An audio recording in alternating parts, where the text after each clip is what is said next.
के परेशान बने। राम के जीवन के धैर्य को देखो, राम के जीवन को त्याग को देखो, राम के जीवन के समर्पण को देखो, राम के जीवन की करुणा को देखो। जिस व्यक्ति की पत्नी को हर करके 4 महीने से जो राक्षस रखा है, उस व्यक्ति को राम एक बार नहीं 3 बार संदेशा भिजवाया, मेरी पत्नी को वापस कर दो, हम तुम्हें छोड़ देंगे। कर देंगे ऐसा? आपकी पत्नी को 4 महीना को ले जाकर अब वो छोड़ देगा और आपस शहद लेकर लगा के वो 12 बोल के उड़ा दिए तुरंत हो गया। रख लिया आदमी, रख तो लेवे करिए, लेकिन उनका के छोड़ी। हाँ, लेकिन धैर्य देखिए राम के जीवन में, पूरी मानवीय चरित्र जीना कैसे है श्री राम ने सिखाया। ऐसे श्री राघवेंद्र सरकार को हम सब लोग वंदन करते हैं, हम सब लोग प्रणाम करते हैं। जासु नाम भव भेख जहर न घो नारी प्यारी जिमी लोभी जिमी प्रियदान तिमि रघुनाथ निरंतर प्रिय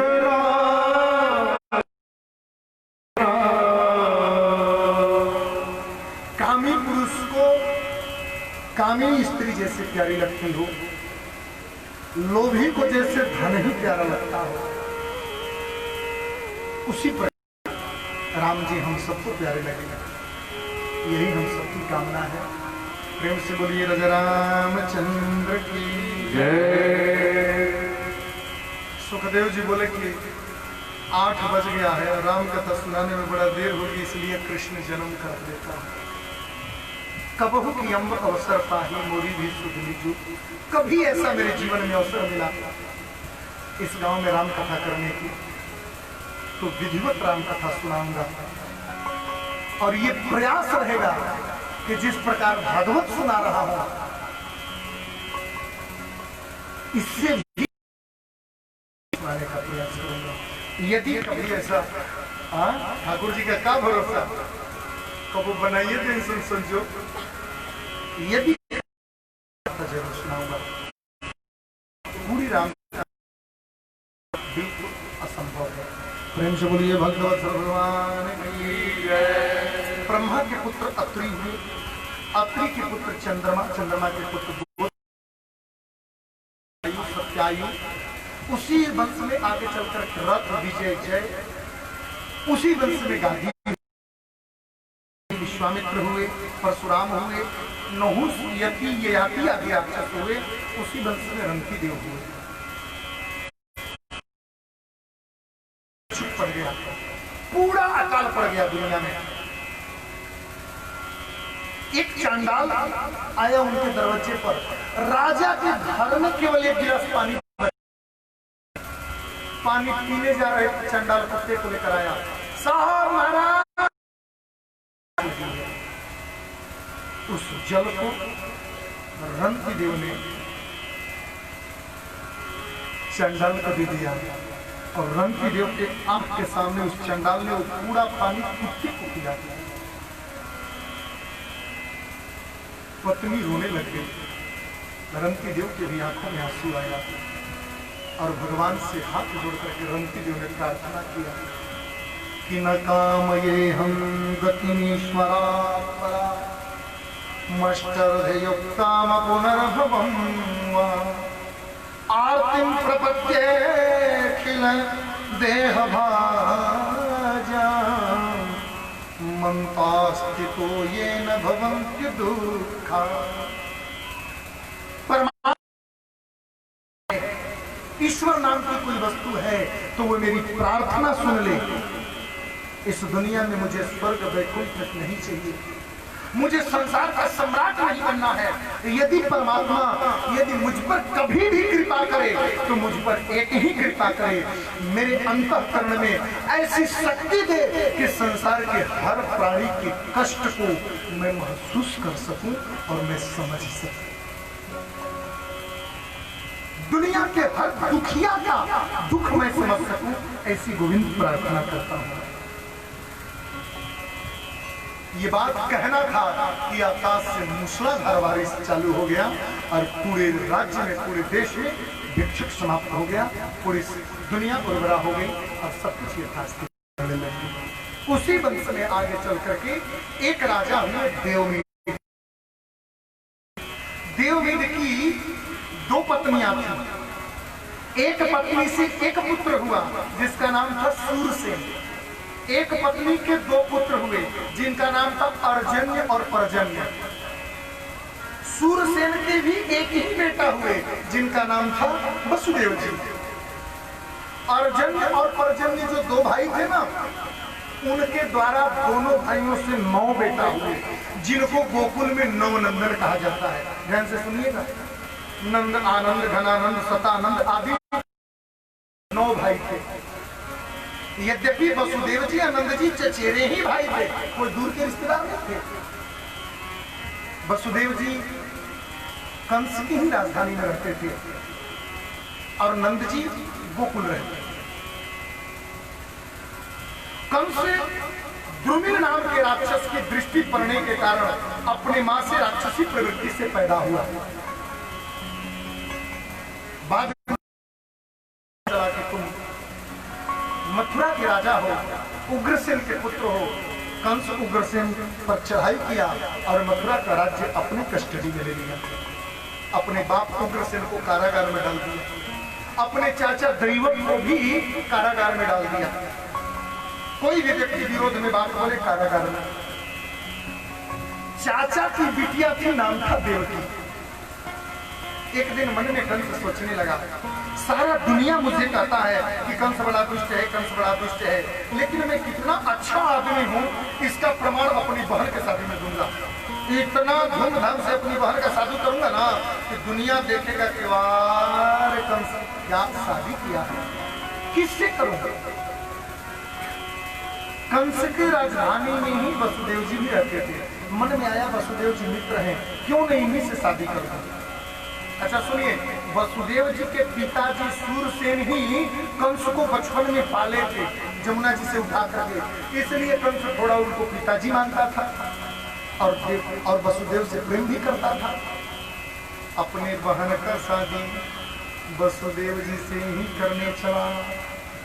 विवाह का समय हुआ और विवाह के समय बहुत सारी कथा है, थोड़ा संक्षिप्त में कह रहा हूँ। विवाह के समय ही अचानक आकाशवाणी हो गई। पति प्रग्रहणं कंस महाभार्यास्तीरवा अस्य स्वामष्टमो गर्भो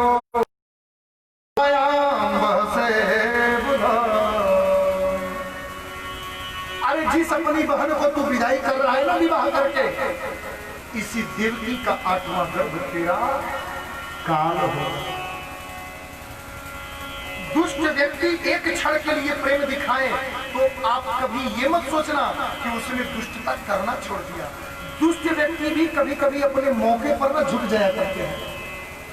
रावण जब आकर के मारीच को प्रणाम किया, सोने का हिरण बनने पर आकर के दंडवत प्रणाम किया। जैसे ही प्रणाम किया ना, मारीच का दिल लगा धड़कने। क्यों? क्योंकि दुष्ट व्यक्ति यदि कभी सिर झुकाए तो समझ लेना कि वो दुगुना शक्ति से आपके ऊपर प्रहार करेगा। नीति भी है और भागवत कथा भी है। दुष्ट व्यक्ति का झुकना शुभ नहीं है। सांप दुष्ट होता है ना, सांप, कालिया नाग, अगर आपके चरणों में आपके अंगूठा पर यदि झुक करके प्रणाम करे तो आप उसको आशीर्वाद दीजिएगा? कोई आशीर्वाद देगा? अरे ये तो झुक करके मेरे को प्रणाम कर रहा है, इसको आशीर्वाद देना। वो झुक कर प्रणाम नहीं कर रहा है, कलेजा काट लेगा। अगर बिच्छू का डंक ऐसे खड़ा रहता है, यदि बिच्छू अपना डंक ऐसे झुका करके आपके चरण में प्रणाम करे, कोई आशीर्वाद देगा? वो यहाँ प्रणाम करेगी, आशीर्वाद यहाँ खटकने लग जाएगा तुरंत। हाँ, बिल्ली कभी कभी ऐसे दुबक जाती है नीचे। बिल्ली दुबक जाए तो मत सोचना बिल्लियां दंडवत कर रही है, सीधा गर्दन पकड़ लेगी। दुष्ट का झुकना शुभ नहीं है, अभिप्राय मेरा ये। कंस तुरंत बाल पकड़ा और बाल पकड़ करके नीचे खींच लिया। तेरा गर्भ मेरा काल होगा, तुझे ही नहीं छोड़ूंगा तो तेरा गर्भ काल होगा कहां से। श्री वसुदेव जी आगे आ गया, बहुत सारी वार्तालाप हुई, नहीं माना। बस वसुदेव जी बोले कि हमें और हमारी पत्नी को कारागार में रख लो, 8 बच्चों को हम जन्म देने के बाद तुम्हें समर्पित कर देंगे, तुम मार देना। डर तुम्हारा देवकी के बच्चों से है, देवकी से तो नहीं। बहन को क्यों मार रहे हो? बहन को मारोगे सारी दुनिया में अपजस होगा, इसके बच्चों को मार देना। कंस को लगा कि ठीक बात है, इसके बच्चों को ही मार देंगे। एक बात कहें चाचा जी, काल दंड गही काहू न मारा, हरहि बुद्धि बल धर्म। काल दंड लेकर किसी को नहीं मारता है, मरने का कोई न कोई बहाना बना देता है। थोड़ी सी कॉमन सेंस लगाओ। कोई व्यक्ति अगर एक बहन को मारे तो समाज में उसका ज्यादा बुराई होगा कि अपने 9 बहनें के ही काट डाले तब ज्यादा, और वो भी 2-2 बरस के बाद। दोनों सबसे ज्यादा बदनामी किसमें है? बहनें मारने में ज्यादा बदनामी तो एक ही बार में मार दी जाएगी ना। और भांजे को तो 8 भांजे को मारना है तो 16 बार में 16 साल में मारना पड़ेगा ना, कैसे होगा? लेकिन बुद्ध किया, स्वीकार लिया, कारागार में बंद किया। कीर्तिमंतम प्रथम जाओ, प्रथम रूप के रूप में कीर्तिमान आया, द्वितीय तृतीय चतुर्थ पंचम 6 बच्चे हुए। 7वें गर्भ के रूप में श्री बलराम जी शेषनाग का आगमन हुआ। भगवान नारायण की आज्ञा पाकर के शेषनाग माता देवकी के गर्भ से रोहिणी की गर्भ में चले गए। वही बालक जन्म लिया तो श्री बलदाऊ जी, बलराम जी, दाऊ दयाल जी बना। बोलिए बलराम। अब भगवान नारायण का जन्म लेने का बारी आया। धीरे धीरे समयोपरांत भगवान गर्भ में आ गए। एक बार मैं दिल्ली कथा कर रहा था। दिल्ली के बगल में एक झज्जर जिला है, शिलानी कस्बा है। तो वही शिलानी में मैं कथा करने गया था। तो उस गांव में अगल बगल में कुछ क्रिश्चियन लोग थे।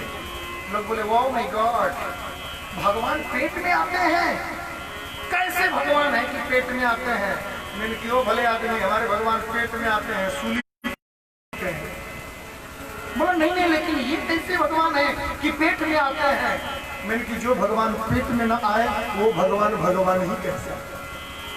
शास्त्र कहता है कि जन्म कर्म च दिव्यम, जिसका जन्म दिव्य है, जिसका कर्म दिव्य है, जिसका रूप दिव्य है, जिसका स्वभाव दिव्य है, ऐसा परमात्मा जिस व्यक्ति के गर्भ में आ जाए वह गर्भ भी दिव्य हो जाता है, वह गर्भ भी मंदिर बन जाता है।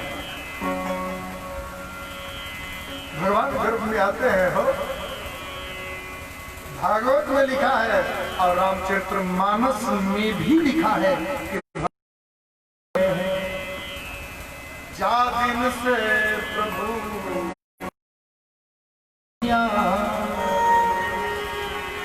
सुख संपत्ति ना लिखा।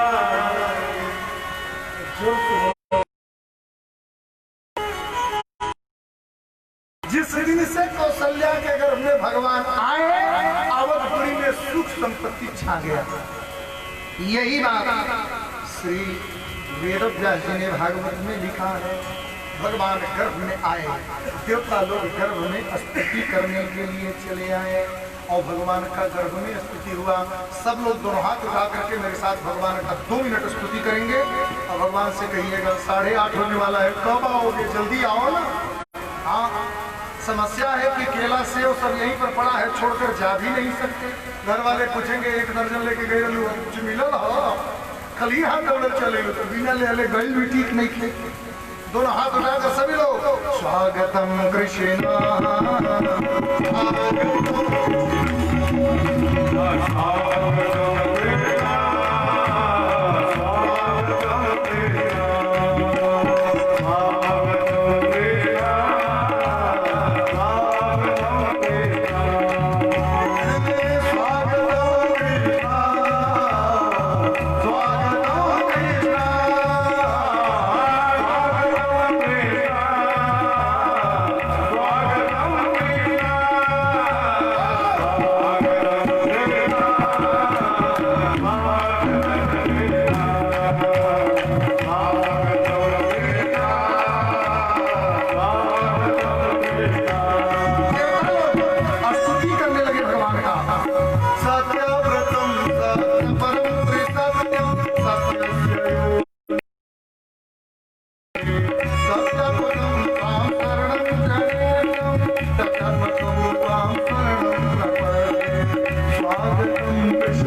त्रिकालावादी सत्य है, अपरिवर्तनीय सत्य है, आदिमध्य आदिमध्यांत जो सत्य है, ऐसे सत्य स्वरूप परमात्मा इस पृथ्वी पर जन्म ले।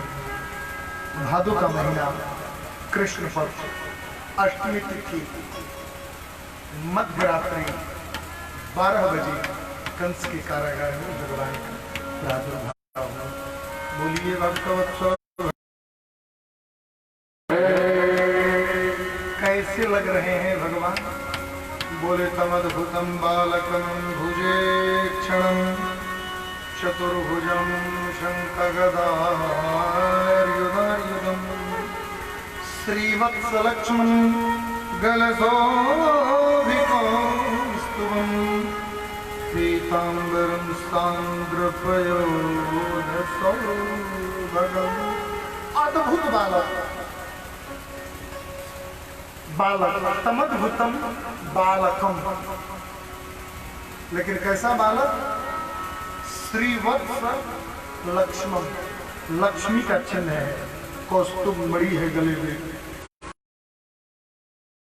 और चतुर्भुज में शंख युद्धम, अपने समस्त आयुधों के साथ किया। याद पराया कश्यप अदिति के रूप में बगसर के पवित्र भूमि पर तपस्या किया था, मांगा था तुम्हें ही समान सुकर आ गया। मैं ये बोली बेटा बन कराने, आप तो पापा जी बन कराने, 4 हाथ, ये दुसल्ला पर बच्चे तो नंगे जन्म लेते हैं, आप तो कपड़ा पहन करके आए हो, ऐसे थोड़ी चलता है। बोले वो क्या है ना अम्मा, मैं सोचा ना कि संचक्र लेकर के चलता हूँ, अगर कंस मामा आकर दूंगा। हाँ, नहीं आप चाहती हो कि मैं बच्चा बनूं तो फिर आप मेरे को बचाना, हम कैसे बचाएंगे? हमारी तो हथकड़ी बेड़ी बन गई। बालक बन गए। माता यशोदा देवकी ने उनको स्तनपान कराया, पात्र था उसमें रख करके और नंद जी के यहाँ लेकर पहुंचा दिया। वहां पर एक कन्या का जन्म हुआ था, उस कन्या को ला करके और राज्य में कारागार में रखा। सुबह जगते ही कंस को पता चला कि वसुदेव के यहाँ पुत्र हुआ है, दौड़े दौड़े आए, बेटी हुई है। एक बार तो छोड़ दूं, बेटी है तो क्या मारो, फिर सोचा कि कहीं बेटी का बेटा मेरा काल बन जाए, हाँ इसको भी मारेगा। जैसे ही उठा करके उस कन्या को पटकने चला, अनंत आकाश में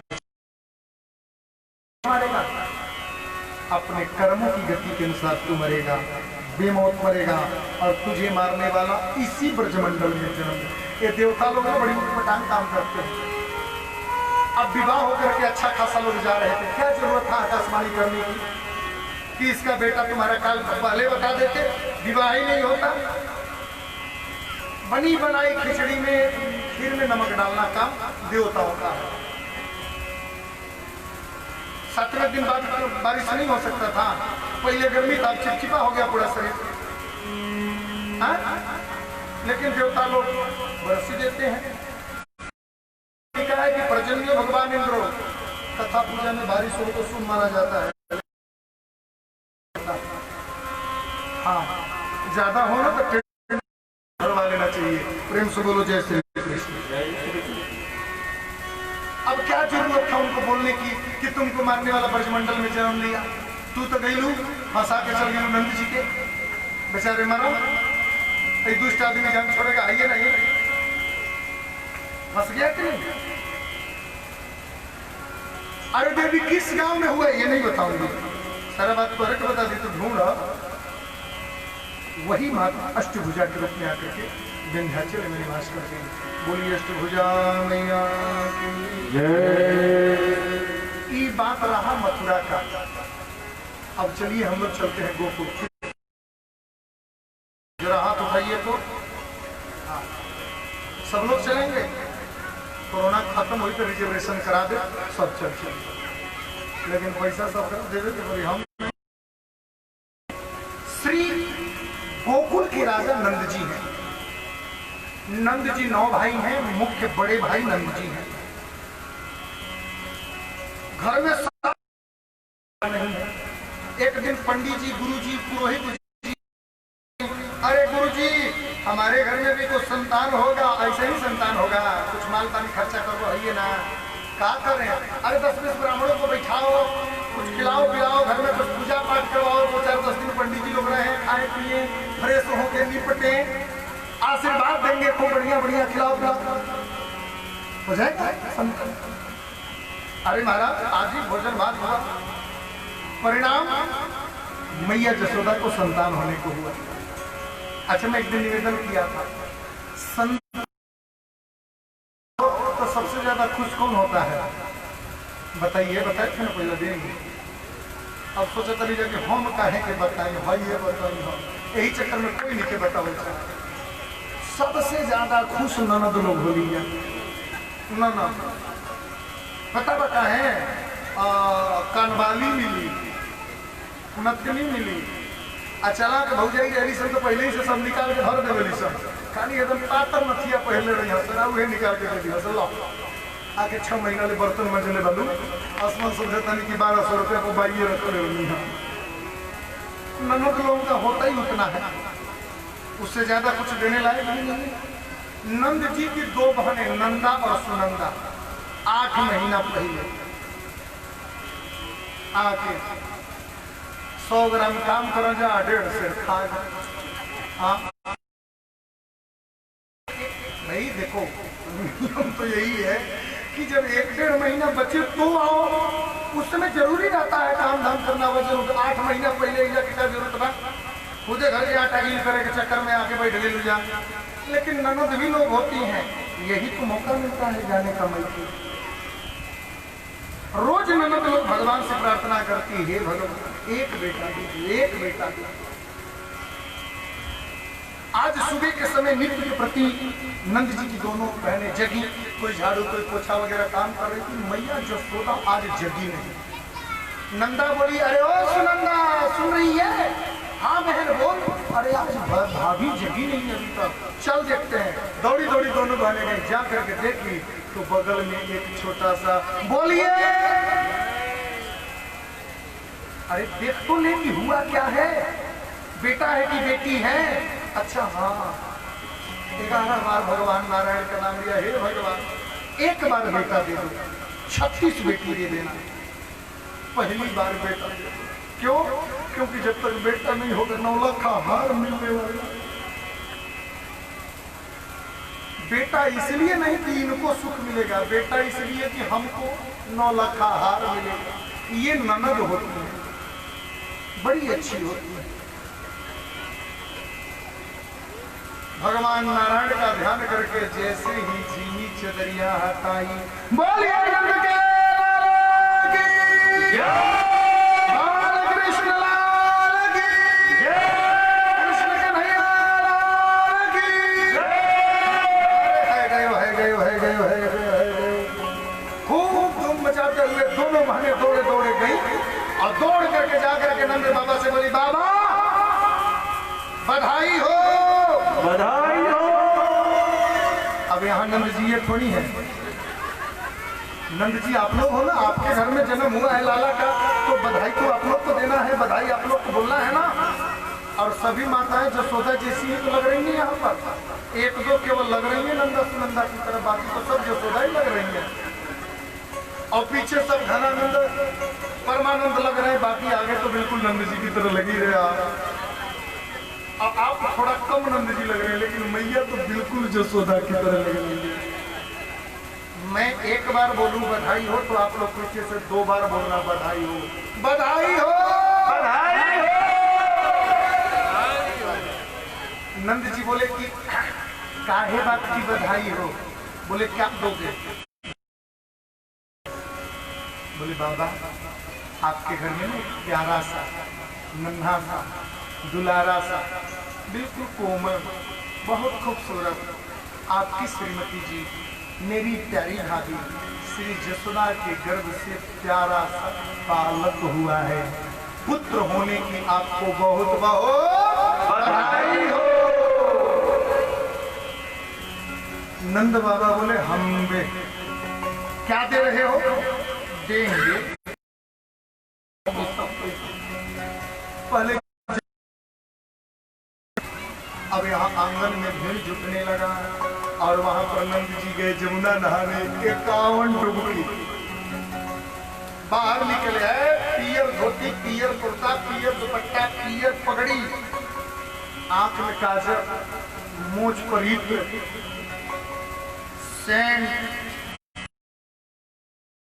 डंडा और टीका। दर्पण में देख करके बोले क्यों ब्रजवासियों कैसा लग रहा हूं? एक ब्रजवासी बोला दुल्हा लग रहे हो, विवाह कर लो। हट। अच्छा लग रहा हूं, बहुत खूबसूरत लग रहे हो बाबा, आज बिल्कुल दुल्हे की तरह लग रहे हो। कहा बात है? अरे लालाओं, मेरे घर में ना आज संतान हुआ है, बेटा हुआ है। सभी ब्रजवासी बोले बाबा आपको बहुत बहुत बधाई हो, बधाई हो, बधाई हो। सारे ब्रजमंडल में आपकी तरह बात फैल गया। ब्रज की सभी गोपियां सज धज करके आने लगी। गोप्यः समृण्ण गोप्यः समृष्टमणि कुंडल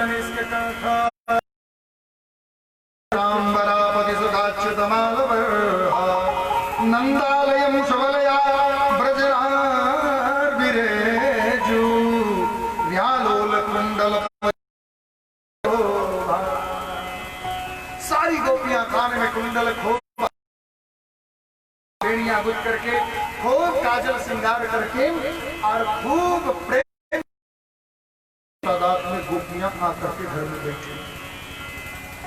नंद बाबा जातकर्म गौदान किए, अन्नदान किए, वस्त्रदान किए, तीन दान किए। तीलाद्रीन सप्तरत्नौघ सात कौंभावरावृतम धेनूनाम्युते प्रासाद विप्रेभ्यो समलंकृत। इतना चीज दान किया नंद बाबा ने। सभी स्त्रियां आकर के, अच्छा किसी के घर में बेटा बेटी हो तो स्वाभाविक एक होता है, पहले बूढ़ी माताएं आती है ना, तो डेंटल पाउडर करने में दिक्कत बहुत देर लग जाता है। बूढ़ी औरतें पहले आ जाती हैं, धीरे से पूछे का भया है? अरे रात ही फोन आए रहे बोले कि हाँ लड़का भैल हो, लड़का भैल हो। हाँ अच्छा मैया है तो है कि हॉस्पिटल गए नहीं घर में है। अच्छा हटा तन की साइड फर्स्ट घड़ी लेकर के तो ऐसा गांव के धीरे धीरे 2-4-5 बूढ़ी माताएं आ जाएंगी और आकर के टोकरी का टोकरी भर भर के आ सकते। जैसे भगवान दूध हो फलो फूट हो, जैसे भगवान दे हम वैसे हमें हम नहीं के जिंदगी तब खा कर तो हम लोग भर जा पूरा खूब आशीर्वाद। नंद जी के आंगन में खूब आकर के वृद्ध माताएं आशीर्वाद दी। आशीर्वाद देने के बाद में नई नई गोपियां आई और आकर के गोपियां पहले श्री ठाकुर जी के जन्म के और महोत्सव में 2 पद गाए और पद गाने के बाद में उसके बाद ठाकुर जी बाहर निकले। जैसे ही बदिया चालू हुआ उसी समय ठाकुर जी आए। बिल्कुल घड़ी के टाइम से 3 मिनट में ठाकुर जी आप लोग के बीच आएंगे। एक बात ध्यान रखना, कोई भी व्यक्ति अपने पास से खड़ा नहीं होगा। ठाकुर जी आएंगे, उनका पूजन होगा, मुख्य जजमान उनका पूजन करेंगे, फिर यथासंभव जो बधैया जो न्यौछावरी होगा देंगे। ठाकुर जी सबके पास जाएंगे, सब लोग वहीं से प्रणाम कर लेना और जो आपकी श्रद्धा सुमन हो वहीं से चरणों में समर्पित कर देंगे। हाँ एक काम जरूर करना, ताली बजा बजा के मेरे साथ बधैया गाना कि आज ब्रजराज जुके लाला जन्म भयो, आज ब्रजराज जुके लाला जन्म भयो, छायो उर्मोद नयो यति सुखदाई है, नाचे सुर किन्नरा अप्सरा उर्चा भरी, बाजत मृदंग झाल ढोल है कि बाल कृष्ण लाल को दरस पाए पाए गाए, गीत सुखदाई द्रव्य देखो सखी आई नैना कीजियो निहाल सखी, नंद जी के द्वार आज बजत आए। एक और घटना, नंदा बोली कि आई वहां चल हम चलते हैं भैया भाभी से बधैया लेने। अच्छा एक बात बताऊं, जिस घर में दो बहनें होती हैं ना, उसमें बड़ी बहन जो होती है ना बड़ी चालाक होती है। बड़ी बहन खाली माल के चक्कर में पड़ी रहती है और छोटी बहनों से खूब कब करवाती है। बड़ी बहन बड़ी चालाक होती है, काम कुछ नहीं करेंगी, खाली पड़ी रहेंगी। बोलिए नंद के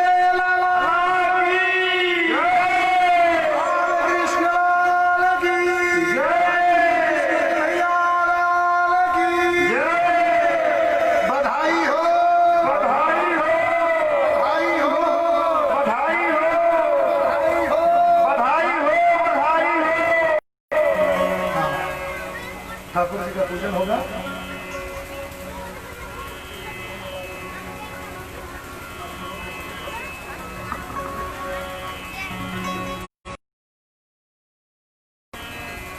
कस्तूरी ललाटपटले वत्तक्षणे कौस्तुभं नासाग्रे वरमुक्तिकङ्करतले भेरूकरे कङ्करं सर्वाङ्गे हरिचन्दनं सुललितं कण्ठे मुक्तावली गोपस्ते परविष्टितो विजयते गोपालचूडामणि। होली गुलाल बिहारी लाल की जय।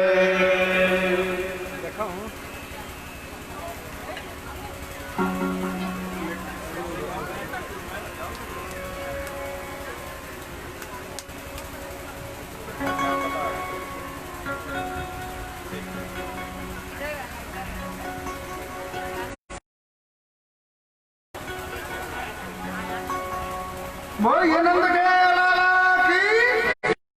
अरे बधैया बधैया बाजे आंगन में बधैया बाजे, आंगन में बधैया हो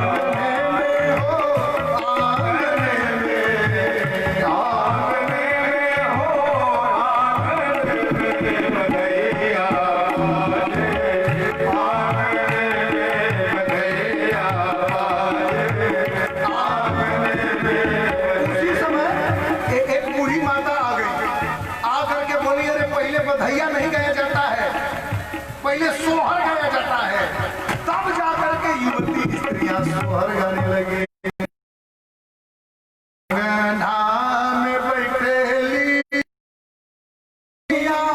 गवेली शोभा गिटिया गवेले शोभा गिटिया हो।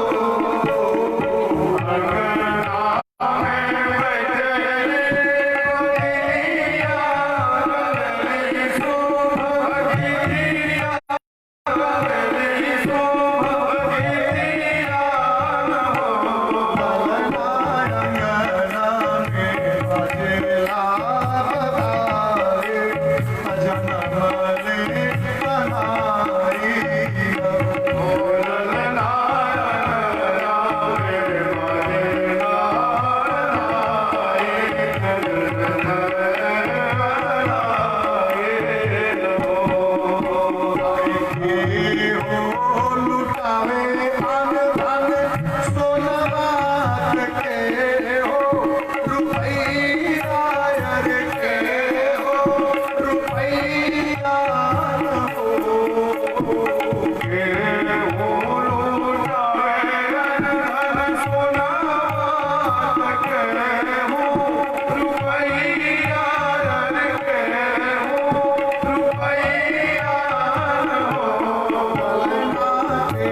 बधाई हो